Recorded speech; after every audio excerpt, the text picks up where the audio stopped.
आज का जैसा कि हमारा टॉपिक है फटीग। फटीग है क्या?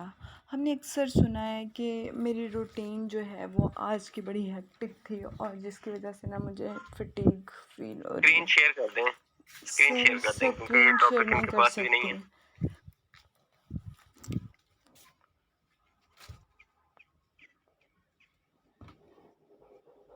उस एनर्जी के साथ नहीं कर पाते तो हमारी वो कंडीशन जो है हम उसको कहते हैं कि हम फटीग का शिकार हो गए हैं।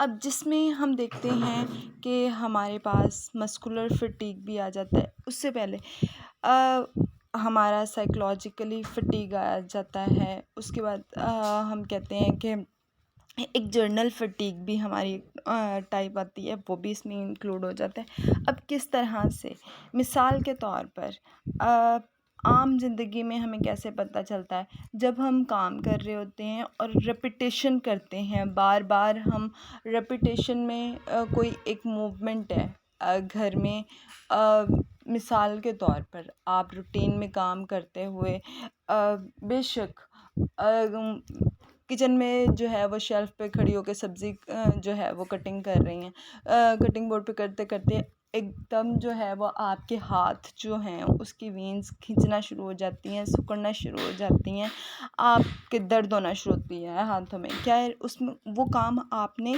कंसेक्टिवली किया, काफ़ी देर से कर रही हैं, आधा घंटा हो गया आपको करते हुए, उसके बाद आपके हाथ जो हैं मसल्स फटीग का शिकार होना शुरू हो जाते हैं। इसी तरह जब हम पढ़ते रहते हैं, इवन महविश कहती थी मेरे शोल्डर्स में दर्द हो गया जी, तो मैम मेरे शोल्डर्स में दर्द हो जाता है। तो उस टाइम पे हम जब कंसेक्टिवली 6-7 घंटे जो है वो पढ़ते रहते हैं, तो फिर हमारे जो आइज़ हैं, वो हमारे मसल्स हैं, हमारे इवन के शोल्डर मसल्स होते हैं, वो उनमें तनाव आ जाता है, ठीक है, वो अकड़ जाते हैं। फिर तो ये चीज़ भी हम उसको कहते हैं कि हमारी फटीग है।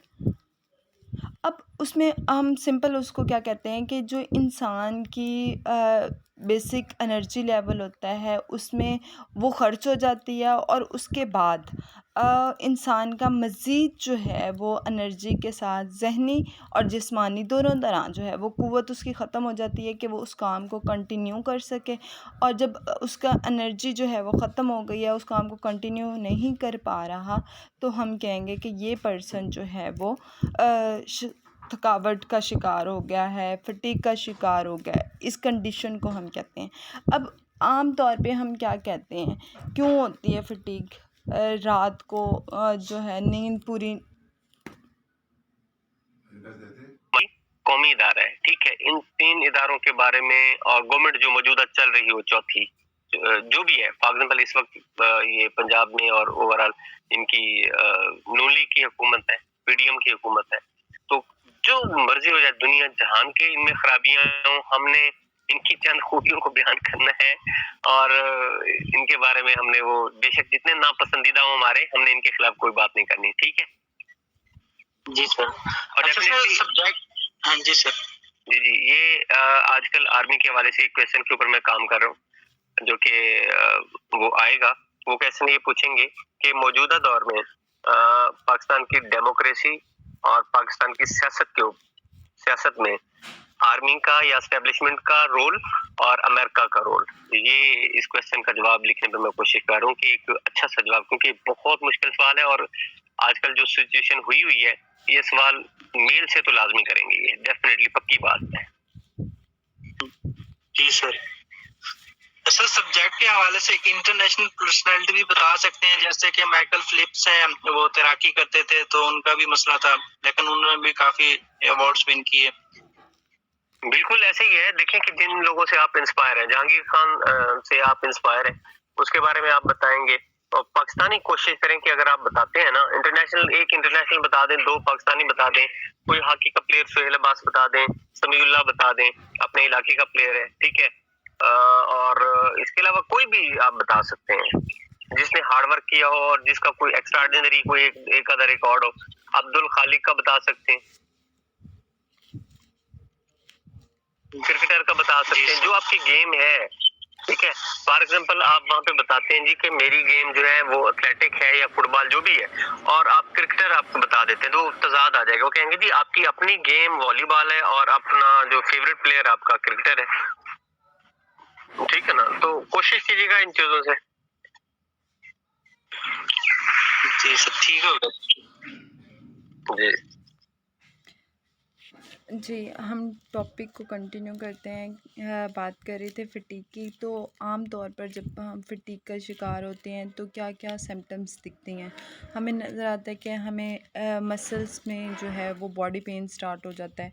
इवन कि हम हमारी नींद जो है वो नींद की कैफ़ियत आ जाती है, या फिर हम ये भी कह सकते हैं कि हम पूरा एनर्जी के साथ उस काम को नहीं कर पाते। फ़टीग का शिकार होने के बाद हमें गनूदगी छा जाना जिसे हम कहते हैं, निढाल सी कंडीशन होना, इवन कि हमारी जो सेंसेस हैं, इवन कि सुनने की हो गई या देखने की हो गई, वो भी प्रॉपर तरीके से अपना 100/100 जो है वो 100/100 जो है वो नहीं अपना दे रही होती। तो उनकी सलाहियत, उनके काम करने की सलाहियतों में भी एक वाज़ह कमी आ जाती है। इसमें मैंने कहा था कि टाइप्स हम कर सकते हैं, काइंड्स ऑफ फटीग या टाइप्स ऑफ फटीग। तो मस्कुलर फटीग का नाम भी मैंने आप लोगों को बताया था कि मस्कुलर फटीग एक टाइप होती है। अब वो मस्कुलर फटीग कैसे होती है? आपको पता है कि हम जो भी डाइट वगैरह का लेते हैं, ठीक है, वो हमें किस फॉर्म में मिलती है? एनर्जी उससे ग्लूकोज़ फॉर्म में मिलती है। और वो एनर्जी जो है वो ग्लूकोज़ फॉर्म से कैसे मिलती है कि फार्मूला याद होना चाहिए आप लोगों को, जैसा कि सर ने आप लोगों को पहले भी करवाया हुआ है कि ग्लूकोज C6H12O6 की फॉर्म में होता है, और जब उसके साथ ऑक्सीजन मिलती है तो वो आपको मिलकर कार्बन डाइऑक्साइड, उसके बाद जो है वो पानी, जो कि हमारा स्वेटिंग में और रेस्पिरेटरी सिस्टम में भी आता है, देन बाकी बॉडी में भी वर्क करने में हेल्पफुल रहता है। देन एनर्जी, ये तीन चीज़ें बनती हैं। एनर्जी जो हम काम वगैरह करते हुए इस्तेमाल करते हैं, कार्बन डाइऑक्साइड जो है वो सांस के ज़रिए से हमारी बॉडी से बाहर निकल जाता है, और जो पानी बचता है वो स्वेटिंग के ज़रिए से, यूरिन के ज़रिए से भी हमारी बॉडी से डिक्रीज़ हो जाता है। अब जब हमने जो भी खाया हुआ था वो ग्लूकोज़ फॉर्म में था, और जब सांस लेते हैं उसके साथ ऑक्सीजन मिलती है तो वो हमें देन कैटाबॉलिज्म वाला यहाँ पे प्रोसेस होता है, और उसके बाद इस फॉर्म में एनर्जी भी मिलती है। अब वो एनर्जी जब यूज़ कर ली, ठीक है, ऑक्सीजन मिल रही है और हमने काम कर रहे हैं, और उसके साथ जो है वो एनर्जी भी मिल रही है। लेकिन काम करते करते कंडीशन होती है कि हमारी बॉडी में, ठीक है, ऑक्सीजन जो कि मुयस्सर होती है या मुनासिब मिकदार में मिल रही होती है अपने उसके ग्लूकोज़ के साथ मिलकर, और फिर कैटाबॉलिज्म के प्रोसेस से गुज़र कर वो एनर्जी प्रोवाइड करती है, उसमें कमी आ जाती है। ठीक है, एरोबिक एक्टिविटीज़ लाइक हम कह सकते हैं, उसमें तो ऑक्सीजन मिल रही है, साथ काम हो रहा है। लेकिन एनएरोबिक एक्टिविटीज़ में क्या होता है, हमें ऑक्सीजन डेफिसिट हो जाती है, ऑक्सीजन की कमी हो जाती है। और जब हमें एनएरोबिक एक्टिविटीज़, जैसे कि नाम से भी पता है कि ऐसी एक्टिविटीज़ जो विदाउट ऑक्सीजन होती हैं, तो मुनासिब मिकदार जो ऑक्सीजन की चाहिए होती है, जब वो नहीं मिलती, तो उस टाइम पर हमारी बॉडी में क्या डेवलप हो जाता है, लैक्टिक एसिड डेवलप होता है। लैक्टिक एसिड बनना शुरू हो जाता है, और जिसकी वजह से हमारे मसल्स और हमारे नर्व टिश्यूज़ जो होते हैं, जो कि एक हम कहते हैं मायोन्यूरल जंक्शन के तौर पर मिलकर काम करते हैं, और बेहतर तरीके से जो हमारा रूटीन का टास्क होता है हम मुकम्मल करते हैं, वो उनकी काम करने की कैपेसिटी जो है वो कम हो जाती है, जिसकी वजह से हमारे मसल्स की जो काम करने की सलाहियत है वो कम हो जाती है। और जैसे ही हमारे मसल्स की एक एनर्जी जो है वो काम करने की कम होती है ओवरऑल, तो हम उसको कहते हैं कि हमें जी फटीग हो गई है। इस चीज़ को हम जब हमारे मसल हमारी बॉडी के अंदर लैक्टिक एसिड पैदा हो जाता है, ऑक्सीजन की कमी हो जाती है, ठीक है, कार्बन डाइऑक्साइड फासिल मादे हमारी बॉडी से मुनासिब मिकदार से खारिज नहीं होते, तो उस दौरान हम इसको कहते हैं कि ये क्या है, मस्कुलर फटीग या फिर मसल फटीग है। क्लियर? देन हमारे पास आ जाता है जर्नल फटीग। क्या होता है आम तौर पे, जैसे मैंने पहले एग्जांपल दी थी किचन में काम करते हुए रेपिटेशन जब करते हैं, किचन के अलावा भी कपड़े आयरन करते हुए, रूटीन में घर का काम करते हुए, या फिर ऑफिस में बैठ के टाइपिंग करते हुए, पढ़ते हुए, तो जब हम रूटीन के काम वगैरह करते हैं और वो बॉडी पार्ट, वो मसल्स रेपिटेशन से उनका यूज़ होता है बार बार, तो उसकी वजह से हमारे उस बॉडी पार्ट की जो है फंक्शनल कंडीशन जो है वो कम हो जाती है। और जैसे ही उनके काम करने की सलाहियत कम होती है तो हमारे अंदर जो है वो एक हम कह सकते हैं फटीग की वजह से हमारा मोटिवेशनल लेवल जो है उस काम को करने का, जिस एनर्जी के साथ हम पहले कर रहे थे वो लो हो जाता है। हम उकताहट, हमें वो काम जो है उसमें दिल नहीं लगता, ठीक है, उसको दोहराना पसंद नहीं आ रहा होता।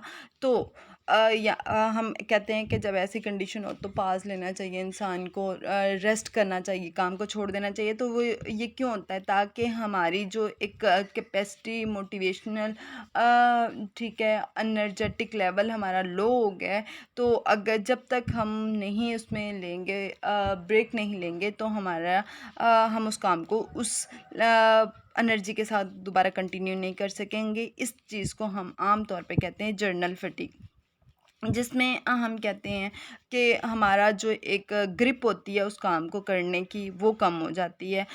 हमारी कंसंट्रेशन जो उस काम को लेकर जितना हम कंसंट्रेशन से वो कर रहे होते हैं उसमें एक वाज़िया कमी देखने को मिलती है। और जितना उसको स्किलफुली कर रहे होते हैं, इवन कि टाइपिंग कर रहे होते हैं, वो उसमें टाइपिंग स्पेलिंग मिस्टेक करना शुरू कर देते हैं, टाइपिंग मिस्टेक करना शुरू कर देते हैं, या फिर जो है आप लिख रहे होते हैं, आप चीज़ों को बीच में भूल भी जाते हैं।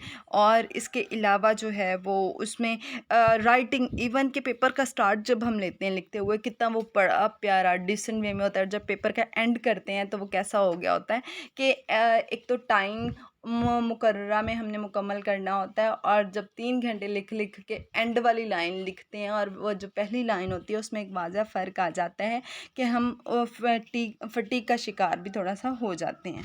तो उसमें हमारी जो एक स्किलनेस होती है ना, उसमें भी हमें कमी देखने को मिलती है।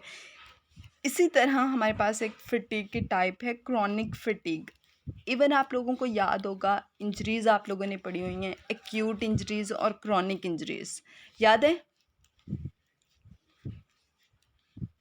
Yes ma'am.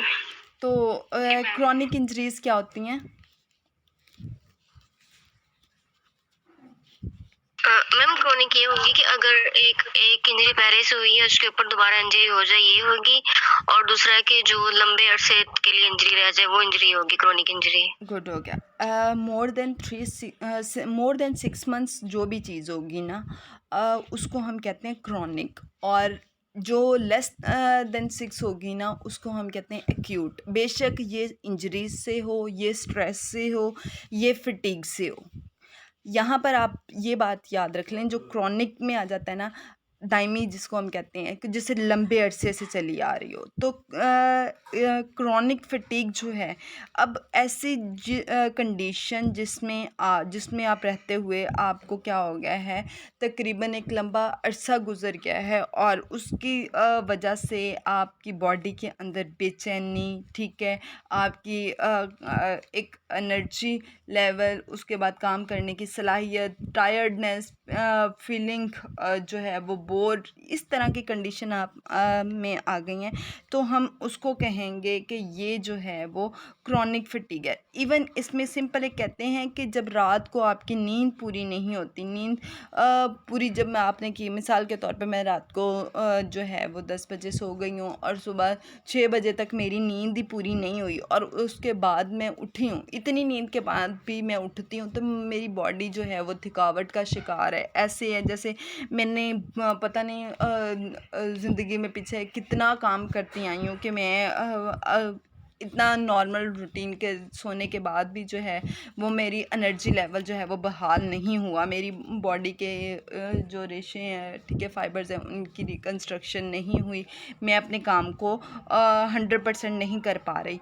तो उस चीज़ को हम कहते हैं कि ये कंडीशन जो है ये क्रॉनिक फटीग वाली है।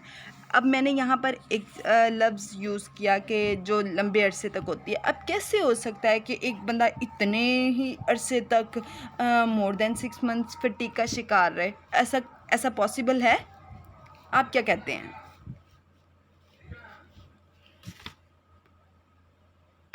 जी मैम, अगर एक पर्सन कोई जॉबियन है और वो कंटिन्यूसली जो है वो जॉब पे जा रहा है, डेली उसको कोई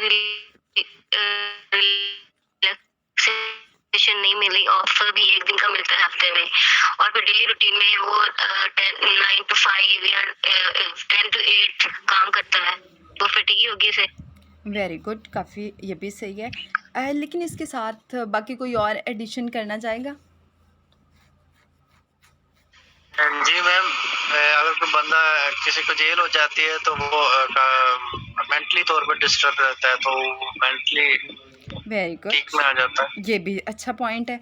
तो देखें, मुसलसल जैसा कि हम कहें, आपने कहा कि किसी पर्सन को जेल हो गई है और उसके बाद उसको लंबे अरसे की सज़ा के बाद जैसे 2 साल कैद या फिर उम्र कैद में भी 25 साल उसने बेचारे ने गुजारने हैं। तो इतना अरसा गुजारने के बाद भी जो है वो एक ज़ाहिर सी बात है उसका लेवल जो है वो लो हो गया, उसकी कंडीशन जो है।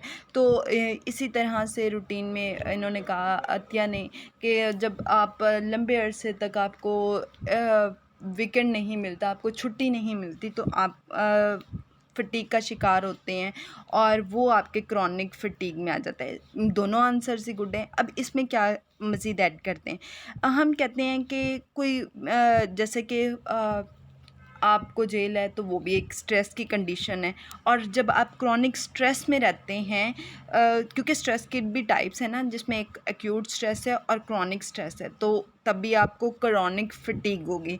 इसी तरह आपको कोई बीमारी हो सकती है, मिसाल के तौर पर किसी को डिप्रेशन है, किसी को किडनी का प्रॉब्लम है, किसी को लंग्स का प्रॉब्लम है, ठीक है, किसी को अनीमिया का प्रॉब्लम है, खून की कमी जिसे हम कहते हैं। तो इस तरह जो बीमारी लंबे अरसे तक चलती है और इंसान मुसलसल उसका शिकार भी है और उसमें बेहतरी भी नहीं आ रही, तो इस तरह अपनी जान को सुकून पहुंचाने के लिए इंसान फिर क्या करते हैं, ये कंडीशन जो है ना, ये इस कंडीशन को हम कहते हैं क्रॉनिक फटीग।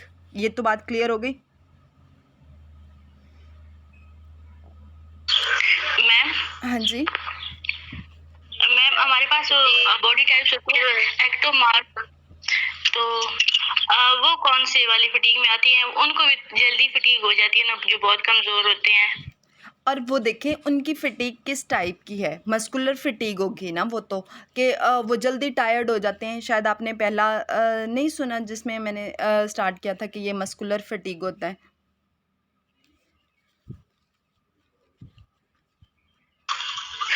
यस मैम, वो डिस्कनेक्ट हो गया था, तो वो उसको हमने रिकॉर्ड किया है, वो आप सुन लीजिएगा, क्योंकि अब उसको दोबारा से रिपीट करने लगे तो काफ़ी टाइम लग जाएगा। तो ज़ाहिर सी बात है, आप जल्दी कोई काम करते हैं और आप जल्दी थक जाते हैं, आपको काम करने की आपका जो एक लेवल है उसमें कमी आ जाती है जल्दी, तो वो आपकी मस्कुलर फटीग है।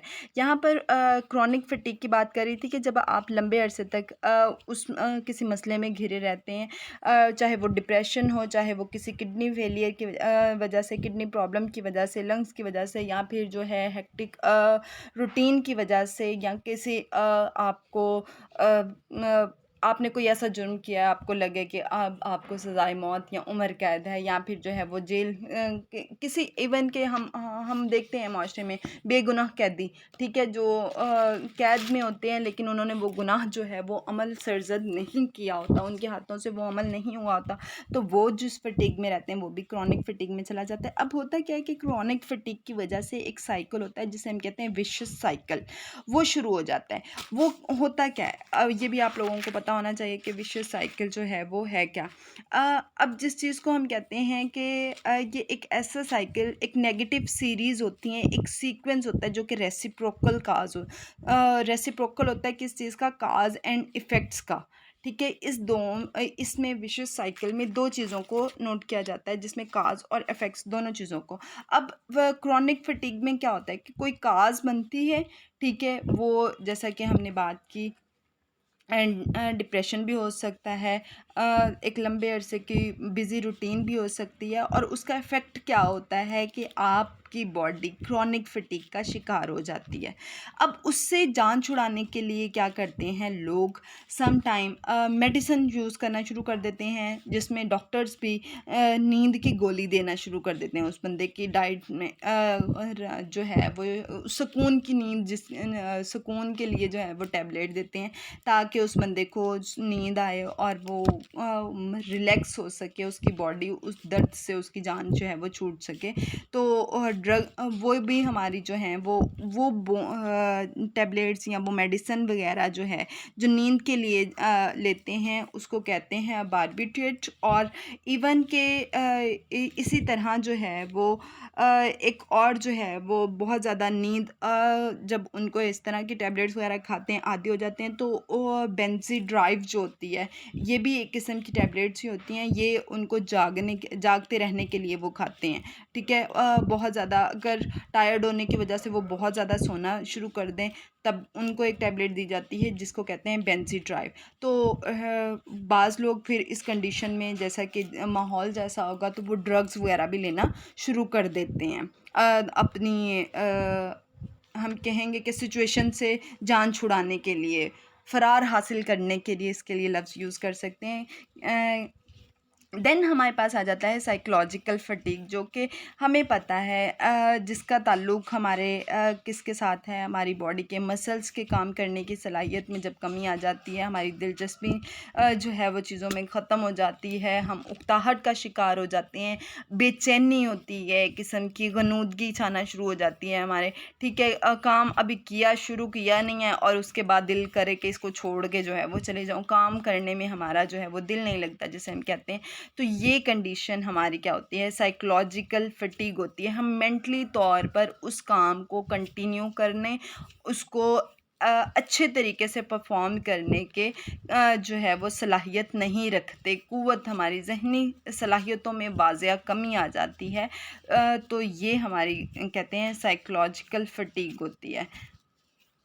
अब इसकी वजह से होता क्या है, तो हमारी काज़िज़ जो हैं, जब हम सख्त मुशक्क़त काम करते हैं, ठीक है, अपनी पसंद के ऑपोज़िट काम करते हैं, तब भी हमें साइकोलॉजिकल फटीग का शिकार हो जाते हैं।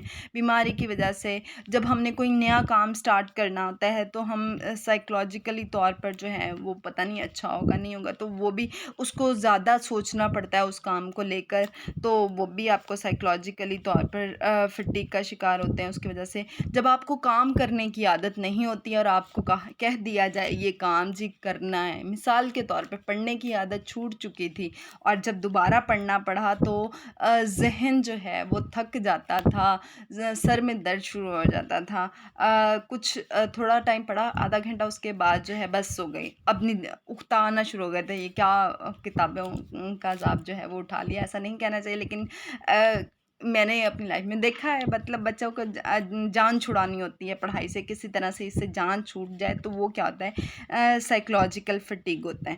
अब जब कोई भी फटीग हो तो उससे जान किस तरह से हम छुड़ा सकते हैं या उससे बच कैसे सकते हैं, तो कोशिश हमें ये करनी चाहिए, हम कह सकते हैं कि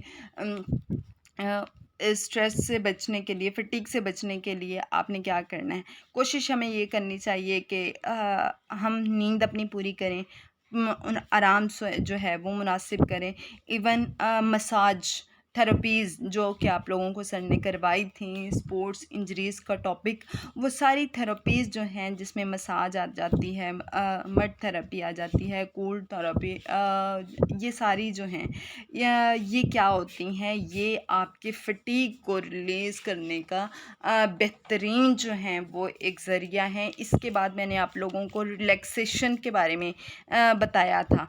देन रिलैक्सेशन का टॉपिक हम नेक्स्ट करेंगे, तो उसमें रिलैक्सेशन की टेक्निक्स भी मैंने बताई थी कि इवन कि आप अपने मसल्स को इस तरह से, जैसे हम बैठे होते हैं कंजक्टिवली काफ़ी देर से लिख रहे हैं और उसके बाद हाथ जो है वो थक गए हैं, तो हाथों को यूं करते हैं, बाहर की जानिब फैलाते हैं, ठीक है, उसके बाद जमाई लेते हैं, हाथों के ये पटाखे जिसे हम कहते हैं वो बजा देते हैं, इवन के म्यूज़िक सुन लेते हैं, चीज़ों को इमेजिनेट कर लेते हैं, अपने बॉडी को, अपने गहरा सांस ले लेते हैं, तो इस तरह से फिर हम अपनी बॉडी को जो है वो रिलैक्स कर सकते हैं।